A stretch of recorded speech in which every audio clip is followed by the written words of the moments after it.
you.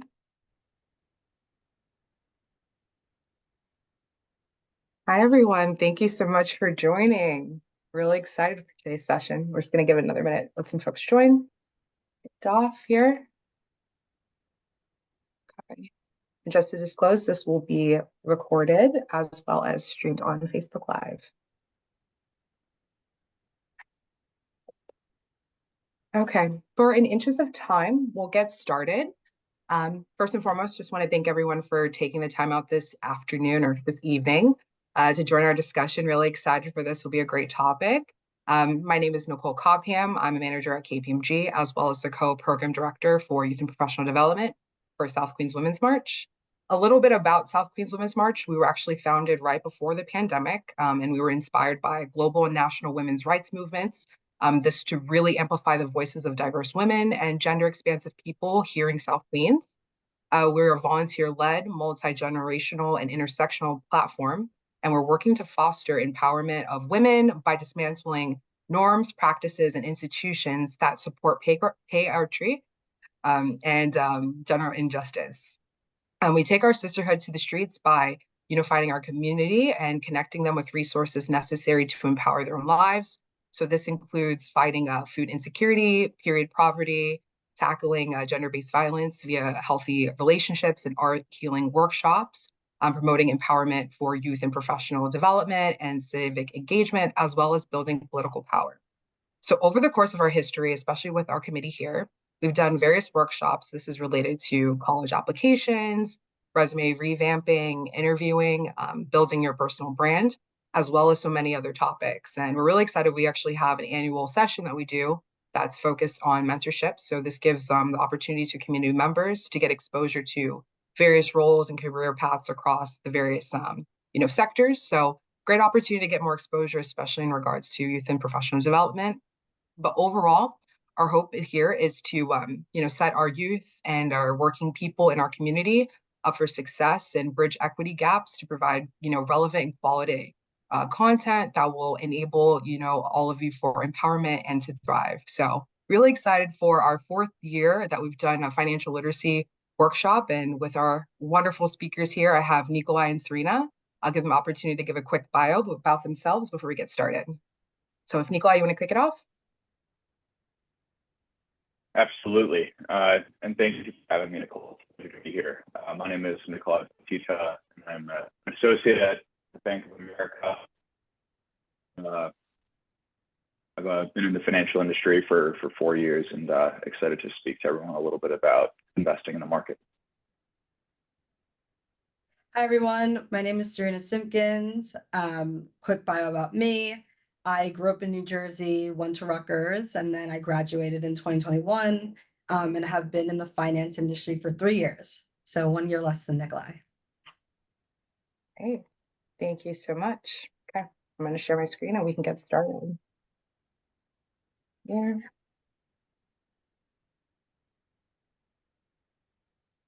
Okay, everyone can see my screen? We're good? Yes. Okay, awesome. So like I said, today's topic is going to be investing in the stock market. We're going to have an opportunity to get over just getting started, why investing is important, understanding the basics, and how to manage and diversify your portfolio. We'll share some resources and some key places to look up some helpful information, as well as leave some time at the end for key takeaways and Q&A. So just getting started, what is the purpose of today's workshop? Essentially, we're having this workshop to really educate and empower and equip you all with foundational knowledge, skills, and strategies that will be helpful in making informed investment decisions, as well as just serving as a conversational starter to help you as you embark on your journey, getting started with your investments, as well as reaching your financial goals. So we'll understand why financial investing is important, reviewing some foundations of what the stock market is, and discussing various ways to invest. So without further ado, I'll kick it off to Nikolai and we can get started. Thanks, Nicole. So why invest in the stock market? And the reason for that is really the same as why you invest in general. And then there are also some aspects to the stock market itself and why you choose to invest in it. But first and foremost is that you want to be able to build wealth towards a goal. You could be working towards retirement or a large purchase. And while saving money and putting money to the side is a large part of that, the money that you have saved already towards a purchase can actually be put to work, and it can grow.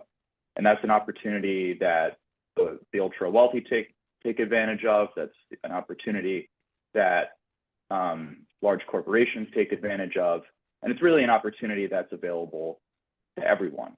You don't need a lot of money to invest. You can invest with as little as or even less than $100. You can open an account and begin your investing journey. And so investing in the stock market is one of the avenues you can take in order to achieve your financial goals and help the money that you have make more money for you. First and foremost, obviously, before you start investing, it's important to take into consideration the money that you do have, upcoming expenses. Is it the right time for you to be investing in the stock market? And so these are things that you need to keep in consideration, and whether it's right to be putting the money that you have currently to work at this specific point in time. Next slide. So the benefits and risks. So when you're investing in a stock, the benefit is that the value of it increases over time. Another benefit is that it can give you dividends, which are essentially small payments over the life or during the time in which you own shares in that company. And then it also has the benefit of lower tax rates on the money that you earn. So taking a step back, a stock is just a share in something. A lot of times you think of, a company, it could be Apple or Starbucks or, Disney. These are all companies in which everyday people, as well as institutions, can buy a very small slice of the company. And the reason you do that is because you believe that this company will continue to grow and continue to become more valuable over time, as well as that it'll pay out money to you. And so the ultimate goal of being able to sell that at some point in the future for more money than you had initially invested in.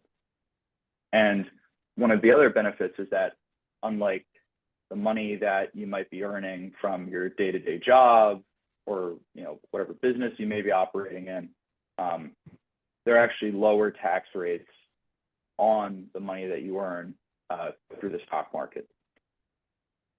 So, but there are also risks as well. For example, maybe you invest in a company and it doesn't end up growing. One example is a company called NVIDIA. Even within the last year, the value of that company has fallen by 50%. And so it's very important to be aware that, while the stock market broadly, companies generally have performed well over time and have risen in value, it's not guaranteed. And so it's important that to take into account that the money that you invest, even if that company has done well for the last 20, 30, 40, 50 years, may not do well this next year or the next 5 years or the next 10 years. And so it's very important that the money that you do decide to put to work in the stock market, you're aware that there are risks associated with it. Next slide. So the basics of the stock market, and I kind of hit on this already a little bit, but it's essentially where you can go to buy a small piece of company, typically. We think of a Disney or a Starbucks or an Apple or a Microsoft. These are all companies in which day-to-day people, institutions can buy a small piece of it. And these stocks trade on various exchanges, and we can access them by making accounts with financial institutions, something that we'll go over later on. Another market in which day-to-day people can invest in is the bond market. Now, that's not the focus of today's discussion, but the bond market at a high level is companies issue debt in order to finance themselves, to get the money to run their operations, and they'll pay interest on it. Just like you might pay interest on a mortgage or an auto loan, these companies are borrowing money in order to finance, their businesses, their lives, and they'll pay interest on it, and you can buy a bond from those companies. But today's focus is on the stock market, so we'll get back to that. Next slide, please. So stocks are purchased or traded. I'll take it back. There are rather three main indices that people follow. A lot of times, if you're going through the financial news or you see a newspaper or someone's talking about the stock market generally, you'll likely hear them talking about the S&P 500, the Dow Jones, or the NASDAQ. And so the S&P 500 is an index of the world's 500 largest stocks. And so the S&P essentially ascribes a numerical value to the value of these companies, and so that can be broadly tracked. And it's something, it's largely seen as a benchmark for how the overall market, the overall economy, companies in general are. Dow Jones, a little less of a broad index. There are only 30 companies, and the companies are chosen based off of their average stock price, the largest ones. And then there's the NASDAQ, which consists of companies that are largely traded outside the US, but more of like a tech focus, including like software, biotechnology, semiconductors.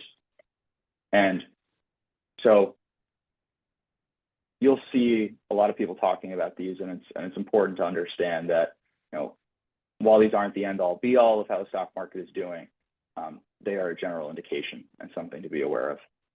Next slide, please. There are many types of investments, and we're going to hit on several of them today. We're just going to try and give a brief overview. So the one that you'll hear talked about the most are individual stocks, where you buy a small slice of a company. And these are generally seen as high-risk investments. I mentioned earlier that NVIDIA, for example, is a company that just last week, there was one day in which the value went down by 10%. Tesla, another example. Over the course of this year, the value of Tesla stock has dropped nearly 50%. Now, there are also many examples of companies that have gone up 10% in a day or up 50% over the course of the year. Some that have gone up, 5 times or 10 times their price. But the idea is that just as quickly as you make money on an individual stock, you can lose that much money as well. Then another investments are ETFs, which are exchange traded funds. So essentially what someone does is they go out, they buy stocks in a number of companies, set of companies that are part of an exchange. So using the S&P 500, for example, someone will go out and they'll buy shares in all of those companies, and then they'll bundle them together and then issue a new share for a much lower price that an everyday person can purchase. And so what it does is it essentially makes it easy for you and I to go out and just invest in the broader stock market. Because deciding to invest in individual stocks can take a lot of time, a lot of research. There are many risks, and most of us are working or running around. We don't have the time to keep up with the day-to-day news on what's happening with a certain company. News could come out that maybe there was fraud at a company, and all of a sudden the price of that stock is plummeting. I'm busy at work. You might be busy at work, or helping out your family or a friend, and you won't get the news. And so you're able to, kind of take a step back from investing, not have to be constantly watching it by trading or by purchasing and investing in exchange traded funds, because you get the benefit of the diversification of the entire market. Another option are mutual funds. These are similar to exchange traded funds in that they typically have a larger basket of stocks. They typically have a certain strategy, so it could be a technology focused strategy. It could be strategy based on industry or sector, or it could be, kind of like blue chip companies that are already established. It could be high growth companies that are more risky. But essentially what it allows for you to do is identify a strategy that speaks to you and still get a degree of diversification within that strategy. There are also real estate investment trusts. Essentially what you're able to do is you're able to buy a share in a company that holds real estate assets. It could be, residential mortgages. It could be large, office buildings. But essentially these shares are backed by the tenants who are in these properties, paying their monthly rent. Another opportunity is bonds, which we spoke a little bit about earlier. Essentially, a loan is made to a borrower, and then you're able to buy a piece of that loan. And so that loan could be to a company. It could be to the government. You may have heard of treasury bonds. Those are, those are bonds issued by the government that you and I can invest in. And these are generally seen as, medium risk compared to, stocks, which are high risk, in that as long as the company is able to, pay off the debt, everything is okay. There are certificates of deposit, which you can purchase from any bank that you bank with. They're typically a type of, it's similar to debt, and they're typically shorter maturities, shorter duration. So you could buy a 1-month certificate of deposit, and you might get, 4% interest on it over that period of time. You could buy a 3-month or a 6-month or a 12-month certificate of deposit. And these are all useful for if you want to put your money to work, but you may have purchase or something you want to do in 1 month or in 3 months or in 6 months. And, that the money that you have is, just enough to make that purchase, and you want to make some money during that time in between, but you don't want to lose money. So if you were looking to purchase a car in 3 months and you had, let's say $15,000 to buy a car, you probably wouldn't want to put it in the stock market, so you could lose half of that in the next 3 months. Whereas if you could put it in a certificate of deposit, and over the course of that 3 months or 6 months, you might be able to earn, a couple $100 off of that, which, could go towards paying groceries for a week. And that's one less expense that you have and more money that you're able to save. There are also high interest savings accounts.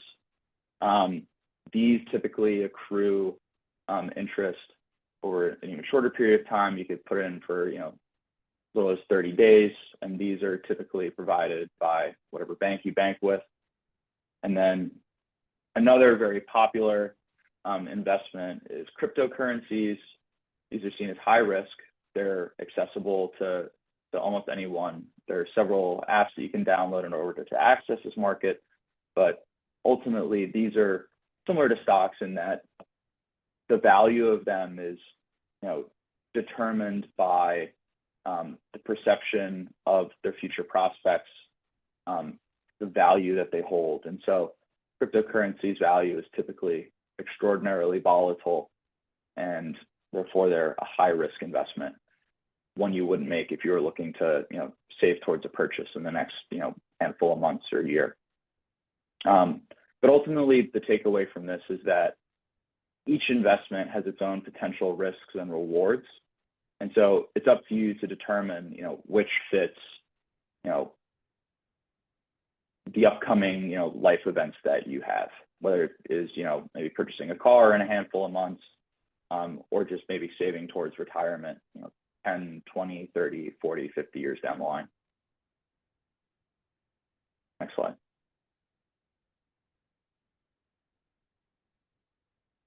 With that, I'll hand it over to Serena.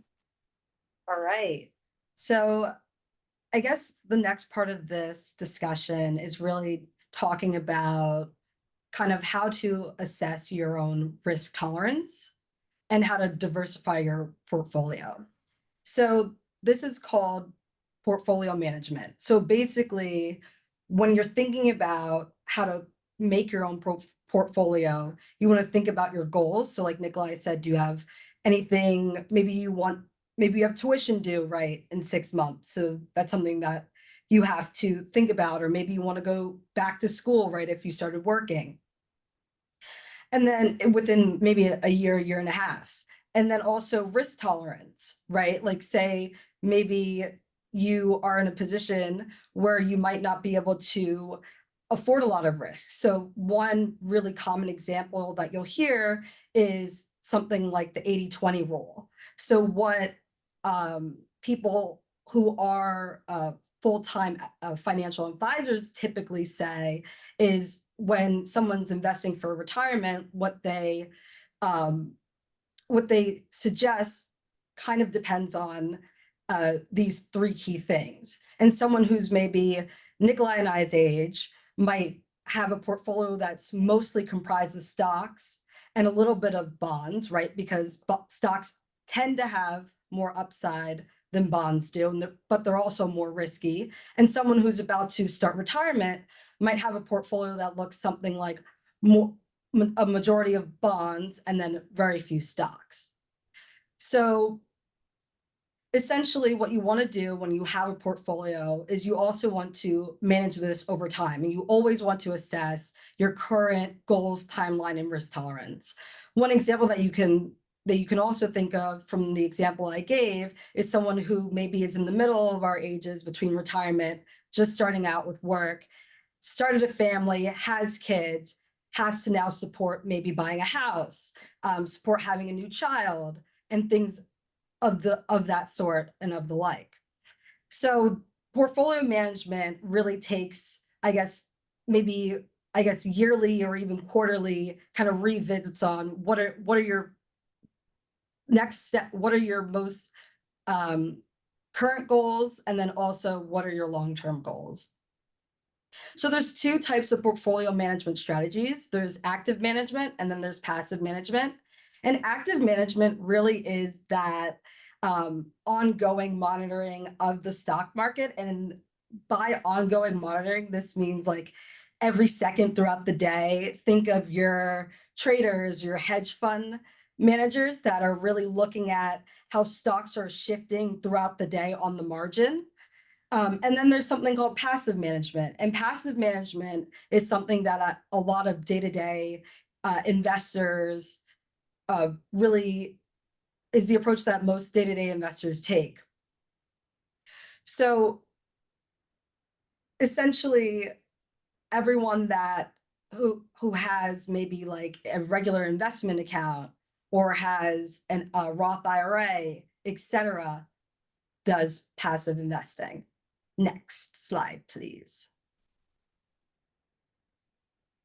So as part of assessing your risk and your risk tolerance, you want to think about risk management and diversification.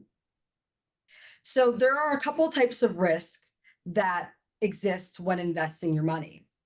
There's compatibility risk, right? The investment itself may not suit your needs or goals. Think the difference between, right, bonds, which are considered to be medium to low risk, versus cryptocurrency, which is considered to be high risk. There's also inflation risk, where your investment might not keep pace with inflation, eroding its value. One good, inflation example, right, is, if you think back to 5 years ago, right, the cost of maybe a coffee is maybe twice as much as it used to be. So that's inflation risk, right? The growth in costs, essentially. And then there's also market risk. So the risk of changes in the market, reducing the value of your investment or returns.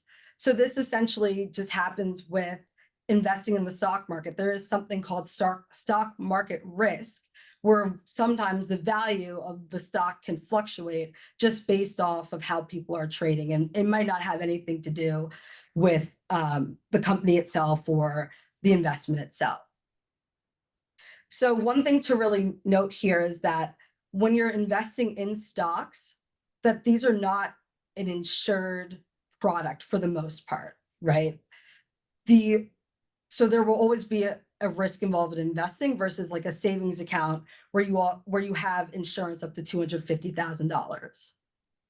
And looking at diversification, what this means is maybe, right, you can see there's volatility, say, in the tech industry, and maybe electrical companies have less risk. So you might want to invest in both in order to kind of get a more even, an even risk profile than if you were only, say, to invest in tech and crypto and have nothing else to kind of balance out your portfolio. So that's what diversification means. It's just kind of spreading out your money among many different types of investments. Next. So here we just wanted to point out key types of investment accounts that are really available to every day-to-day person. So you have your individual brokerage account, which is something that you open up with a brokerage firm. And then you can turn to a 401k, which is an employer-sponsored account, which means that the employer essentially has some sort of maybe match program, and also you contribute to this account via your salary. Then you also have two types of retirement accounts where you invest the money yourself, which is the traditional IRA and then the Roth IRA. The major differences between these accounts is the individual account is essentially money that you have maybe sitting around. Your contributions are after tax, so it's whatever you earned maybe after you took a tax hit on your regular salary, and you get to choose whatever investments go into your portfolio, and then also any additional money that you make on your investment are subject to tax. In a 401k, you are investing in these accounts pre-tax, and it's almost done. I think you can elect annually how much you want to contribute, or it depends on the company. And these contributions reduce your taxable income. The investments grow on a tax deferred basis. What does that mean? This means that you don't have to pay tax as you have capital gains, and your pot of money keeps growing and growing and growing. But during retirement, that's when you get taxed. So upon withdrawal, say you're taking out a salary for your retirement, you get taxed on whatever salary you take out for whatever designated salary that you have for your retirement. So your tax rate changes. So it won't be dependent on whatever tax rate you have now. And so then between the traditional IRA and Roth IRA, so both the traditional IRA and the Roth IRA, you have to also invest money into your portfolio, and you choose these investments. Typically with the 401k, and I think this is the one that stands out among all four, is that the employer, or there's already some sort of designated investment strategy for your 401k. So you don't actually choose usually what stocks or what ETFs, et cetera, you want to invest in. But that's not the case for the individual brokerage account, traditional IRA, and Roth IRA. So for the Roth IRA, you are contributing with after-tax dollars, so nothing is tax deductible.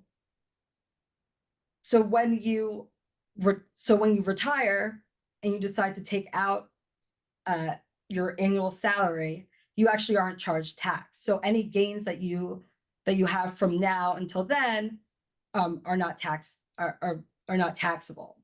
And of course, for this account, there is an annual cap of how much you can contribute, which I think last year was $6,500. And for the traditional IRA, similarly to the 401k, your contributions are tax deductible, and investment earnings also grow tax deferred, similar to the 401k. So similarly to the 401k, your withdrawals during retirement are subject to income tax. The difference between the traditional IRA and the 401k really is that the traditional IRA, you can choose your portfolio, you can choose what investments you're making. In the 401k, you really can't. But that's also something that everyone has. Next. So now we wanted to just talk and go over what a broker-dealer is. So in order to open up a brokerage account, you have to open up an account with a FINRA registered broker-dealer to invest in stocks or fixed income products. So broker-dealers are individuals or firms that are in the business of buying and selling securities for either its own account or on behalf of its customers. So on its own account, you can think of traders, right? They're trading on behalf of JP Morgan to return some sort of return or profit for the company. And then on behalf of its customers, you can think even online, right? On Robinhood, if you put in an order to say buy Apple, Robinhood is executing on behalf of you. A self-directed account is also called an individual investment account, is one type of offering that's provided by a broker-dealer. So here you get to decide when you buy, sell, and trade elements of your portfolio. So like we mentioned before, self-directed accounts include the individual accounts, the traditional Roth and the Roth IRA accounts. And the best part is that most banks do already offer this type of product. So it can be relatively easy to open up a brokerage account. But again, the real method to the madness here is really understanding yourself and your goals and assessing your risk. Next slide. So we wanted to provide some potential next steps of accounts to kind of think about following this session. So one is a high yield savings account. So traditional bank accounts with a lot of the bulge bracket banks, the big banks, Chase, Bank of America, they offer quite low interest rates, which are actually very subject to inflation risk, right? I think my interest rate for Bank of America is something like 0.01%. And if you look, the inflation percentage in 2022 was 6.42%. So that means essentially that I lost in terms of value about 6.3%, right? Or 6.41% in cash value, right? Because as inflation goes up, you can buy less things because your money is worth less. So one thing that a high yield savings account kind of protects around, and I think the going interest rate is maybe 4.5. So it doesn't completely negate the inflation risk, but it can help to subsidize it a little bit than if you just keep all your money in a traditional bank account. And then another type of investment is certificates of deposit. So like Nikolai mentioned earlier, high yield savings account, it's like any other savings account. You can withdraw whenever. There's not really as many limits, I believe, not as many restrictions. With certificates of deposit, you also are getting that higher interest rate. So maybe think like, I think some 1 month CD rates are like 5%. And then maybe a 3 month might be a 4.5% return. And the key here is that you can't access those funds for that period of time. So if I say give Bank of America maybe $1,000, right, just in the form of a CD for 1 month, I can't depend on that $1,000 until the 1 month is up. So that's the one thing to keep keep in mind in terms of CDs, it's a pretty liquid investment. It's just maybe from month to month, it might not be the most liquid when compared to a traditional savings account or a high yield savings account, or even just investing in ETFs or stocks, right? You can always pull money out of those. And then another type of account is a robo-advisor account.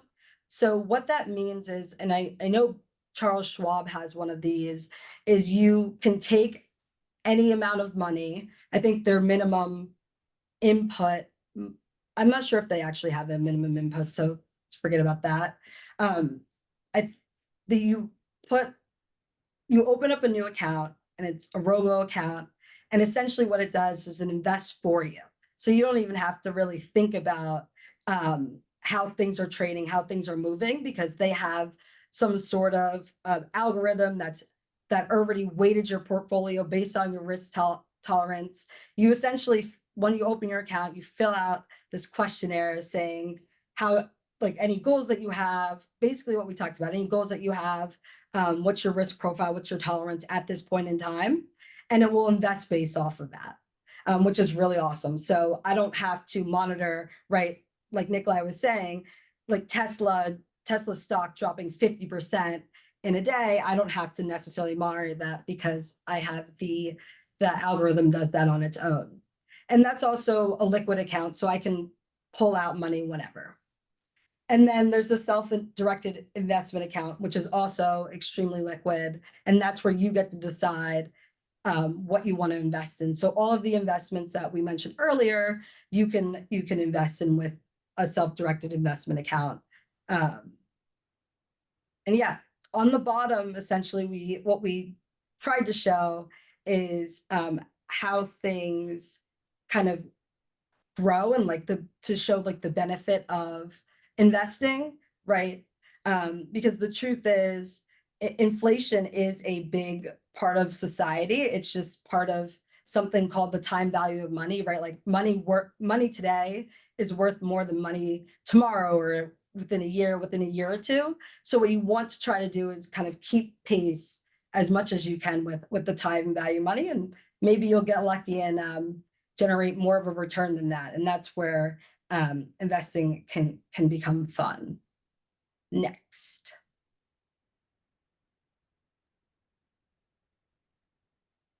And so here's just a generic example on how to open your own investment account or self-directed account online.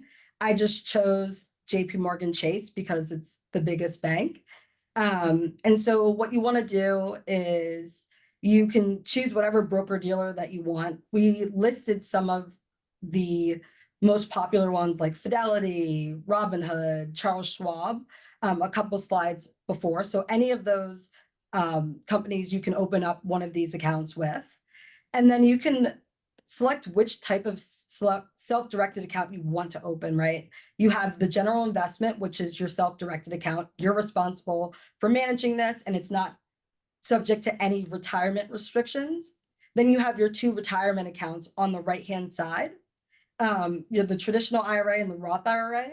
One thing that I really thought was helpful is you'll see on this in the middle, underneath the traditional IRA, that there's this help me choose link.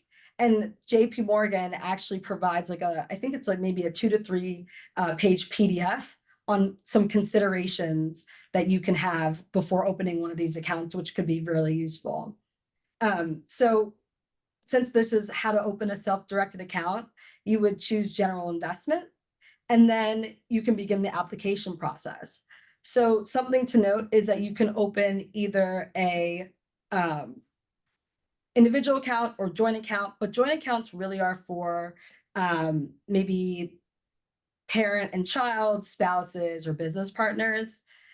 Most likely, if you're investing for yourself and on your own, you just want to do an individual account. It's probably easier and less complicated that way. And then just some things to keep in mind when you go to open your account. You do need to have your social security number, your home address, date of birth, and employment history ready in order to complete these accounts. And I think that is it. Back to you, Nikolai. Thanks, Serena. So just to put, just put out some key takeaways from today. We went over the basics of the stock market, all the different counterparties that are in it. So you as the individual, the companies that you can invest in, the brokers that, you can set up an account with, different key terminology, what an ETF is. Also went over risk management, diversification, and about how this is a always ongoing and evolving process. And I think that's really the key theme of investing, is that it is an ongoing and evolving process. Your needs change over time. Maybe you were planning on saving to, buy a car in the next couple of years, but then a large medical expense came up and, you had to pay for that. And then, maybe in order to reach that other goal, you need to make the change in your investment strategy.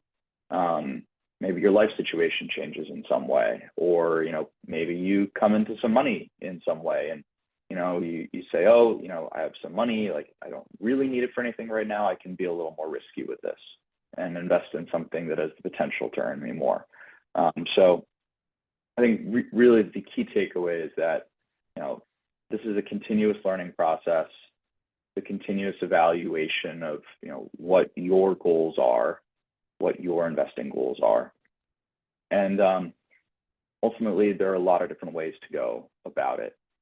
And it's just important to continue to evaluate your risk tolerance and how each of these strategies can take a part in that. And this is just one part of, overall, financial literacy, personal finance, budgeting, and that this will play a big part in achieving your goals. That, I think I'll hand it back to Nicole. Thank you so much. Yep. And just lastly, really quick, we just gave a list of some helpful resources that we'll be happy to share following this call. But I just want to say really quick, thank you so much, Nikolai and Serena. This was very insightful. I know I've learned a lot, and I hope you all did too. We have some time now, about 15 minutes. If anyone has any questions, feel free. You can either unmute yourself or utilize the chat. I know I see one question here. What does the term extremely liquid mean? If our speakers can opine on that. Yeah, so liquidity essentially means access to funds. So, for example, your savings account or debit account, right, has a card that at any point in time you can just go to an ATM and withdraw money. That's an extremely liquid account. Some of the investments that we presented, for example, you can invest in maybe a 5 or 10-year bond. That essentially means you can't access those funds without any sort of penalty for the most part for 5 to 10 years. So that's pretty illiquid, right? You can't, like Nikolai said, if you have a medical expense that just comes up or any sort of rainy day scenario, or you have tuition that's coming up, something like that, you can't rely on that, whatever you set aside there. So whenever you're thinking about your investment portfolio, it's also important to think about what are some liquid funds or versus illiquid funds. So that's what that means. Does that make sense? Okay. Yes, thank you.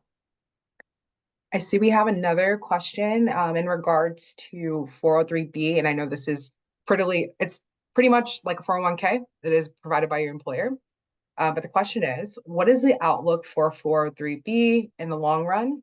Have you seen these accounts heavily taxed when the person is ready for retirement? Or is it wise with this economy to invest into the 403B? If either of you have some insight on that. If not, we're definitely happy to follow up. But I know this is a little related to a 401k, pretty much employer provided account.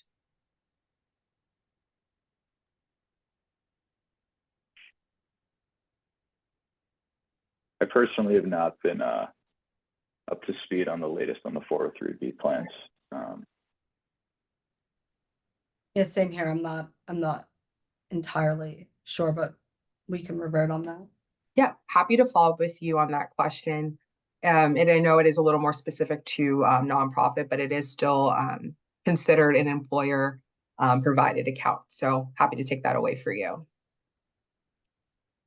We have another question for you as well. How do you elect to do a traditional IRA instead of whether 403B or 401 account is a self-election? So I think the question is really pertaining to, in addition to having a 401k or 403B, how do you elect to do an IRA with your employer? If that's an option, I know some employers also provide IRA or Roth, if you have any background on that.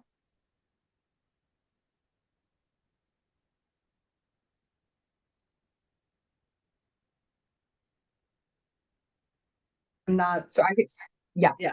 I No don't worries. know. So, yeah, no worries. So I can explain a little bit. So depending on your employer with that you contribute with, if you have a 401k or 403B, there are options. It depends on who you are. If you're with like Merrill Lynch or Fidelity, that if you work with an advisor, typically they should give you the option to elect for that. So I know within my personal thing, I have a 401k.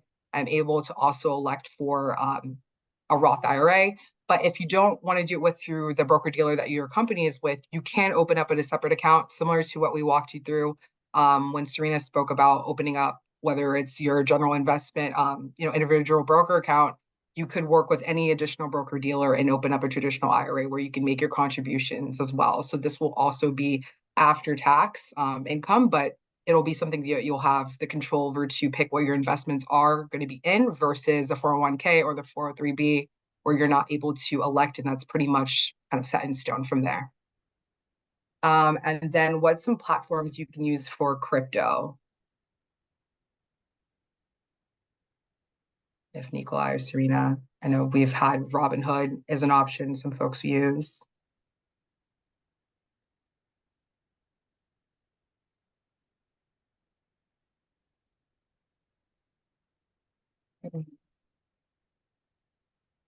I can speak for either Robinhood, we have Coinbase, Webull. But as we said before, crypto is considered high risk. So just definitely ensure that you're doing your investment and research there. We do have another question.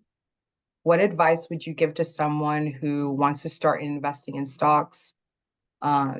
Is it better to talk with the bank first or research? Any advice for someone who's just kind of starting out? Nikolai or Serena? Yeah, I'm happy to take that one.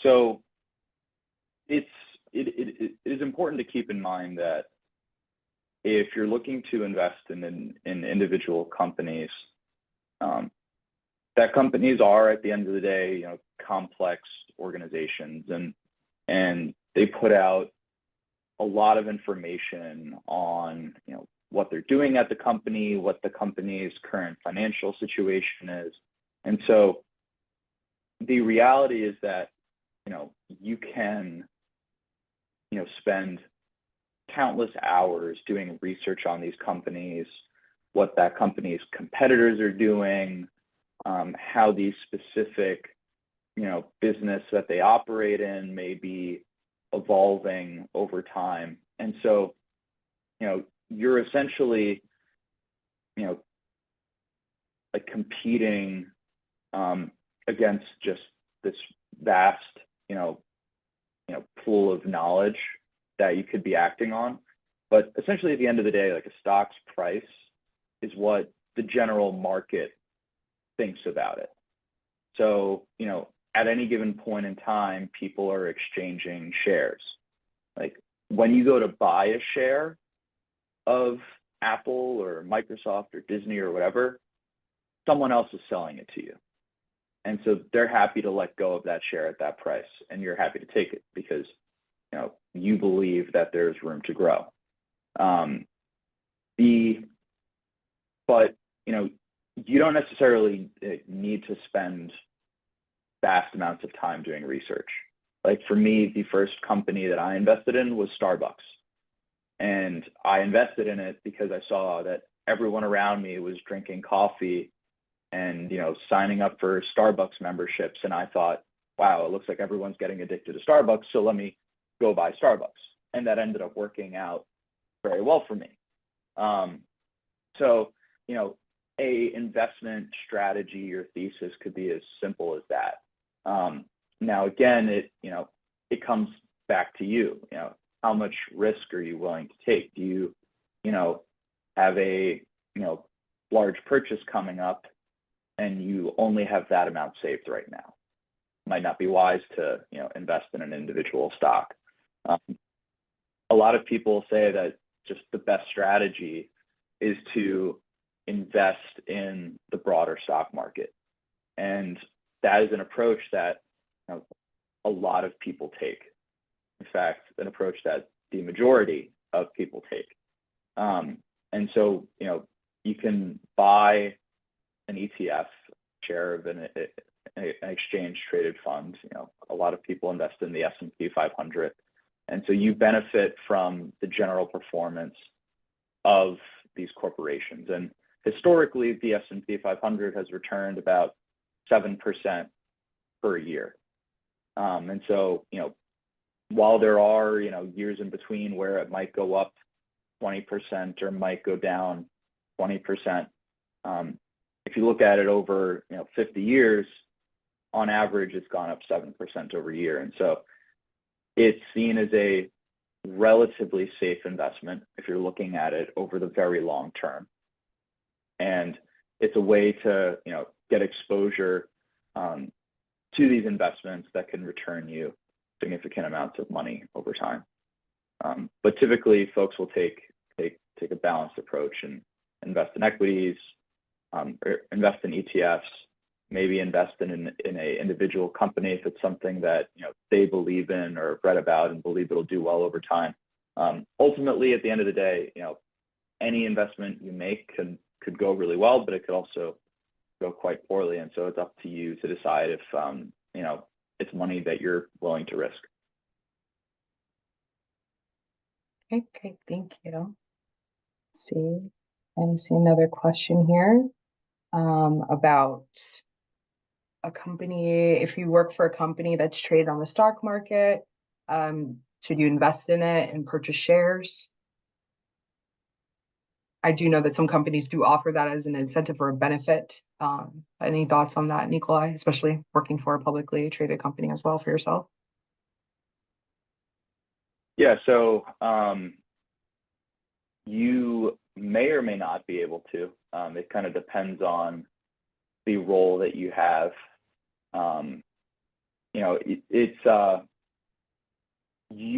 You may have access to sensitive information about the company that could determine its stock price. If you are in that role, they're almost certainly telling you that you can or cannot trade your own company's stock or buy your own company's stock. But ultimately, at the end of the day, just because you work for it, it doesn't mean you should invest in it. It might be, a good place for you to be now. Personally, I'm not, running around buying Bank of America stock because I work for it. If something were to go bad at Bank of America, not only would my stocks be worthless, but I'd also be out of a job. So I think that is me diversifying my risk by not putting both my stocks and my day-to-day job in one basket. That's my thought on that question. Perfect, thank you.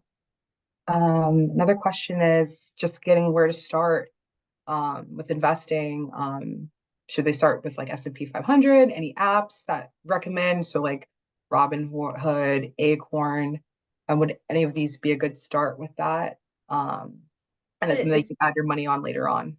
Mm-hmm. Yeah, if you go back to the slide, Nicole.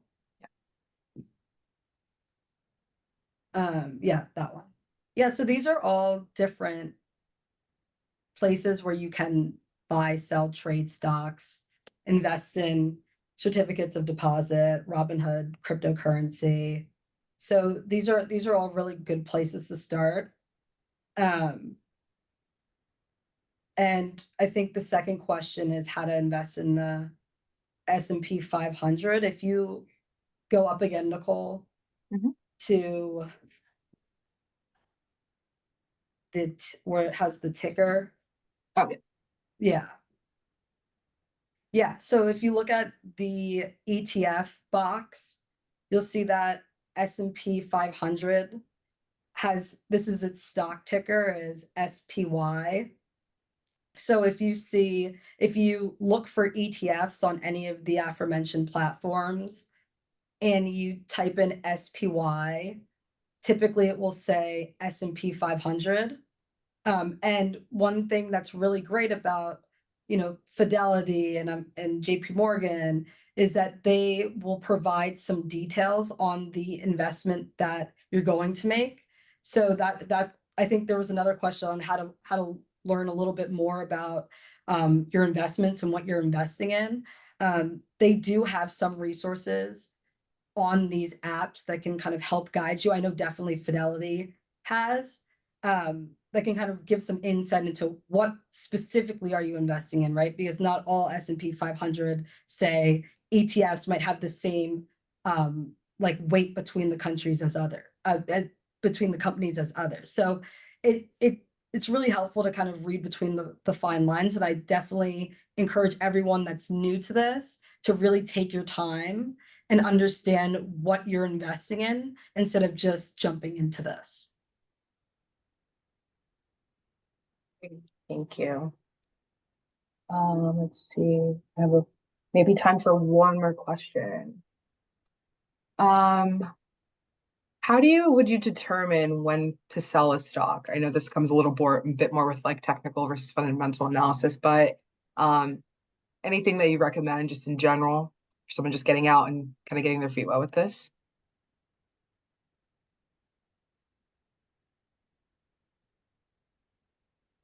Yeah, happy to jump in. So when you're investing, you need to be constantly evaluating your strategy, and you need to be constantly evaluating your broader pool of investments. The beauty of investing in the S&P 500 is that you say, okay, over 50 years, it's going to give me on average 7%, and I probably don't have to worry too much about it, and I can just let it sit and ride that wave and sell that when I retire. Now, if you're investing in Disney, for example, and they've been putting out all these great movies, their theme parks are a lot of fun, they're doing well, you say, okay, maybe I invest in this, and then you need to keep an eye on that because that could change. Disney could start putting out movies that people don't really care to see. Maybe they stop taking care of their amusement parks and they start to fall apart or become less fun or whatever it is. And so if you're investing in individual companies, it's important to keep an eye on how those businesses, those corporations are performing. And ultimately, it's not just about how the company is performing today. The price, a company's stock price, which reflects the overall value of the company, is an indication of what that company is worth in the future. It is the culmination of individuals or all investors' outlook on what that company is worth, the money that it's going to continue to make over time. And that can change. People think that maybe, Disney won't be around in, 10, 15, or 20 years. And then all of a sudden the price of the stock comes down a bunch, or maybe Disney expands its business offerings and, gets into, a new line of business, and they're offering new products and selling new things. And so they're making even more money. And so the stock price could go up. But ultimately, the question you need to be asking yourself is, will the company continue to grow and bring in more money, or is it, potentially going to become less valuable? And ultimately, the question is, does the current price of the stock reflect the price that you believe it'll be worth? And you can do a lot of research on it. If you open up a brokerage account, typically you get access to research reports that'll, talk about that. And they'll say, you know what, the stock's trading at $25 today. We think it's going to be worth $35 a year from now. And so you'll typically get access to, some expert opinions, expert meaning, people who spend pretty much their whole day doing this and looking at these companies. And so you need to evaluate all the different opinions that are out there, as well as your own. Okay, great. Well, thank you so much. I know that we're a little bit over time. I honestly appreciate all the great questions. I think that was very insightful. And if there are any additional questions after, feel free to reach out to us. We have our email that we've sent out to schedule the session, and we'll be happy to follow up. But I really appreciate all of your time, Nikolai and Serena. Thank you so much for being here and just sharing more wisdom with us about just getting started on this. I think this was an extremely helpful conversation and just kind of kickstarting, everyone to kind of think about what next steps and what makes sense for them as they're kind of thinking about their long-term and short-term financial goals. So once again, appreciate everyone's time. I hope you all have a lovely evening and look forward to joining us for more sessions on our Youth Professional Development Committee. So thank you so much from all of us and have a great night.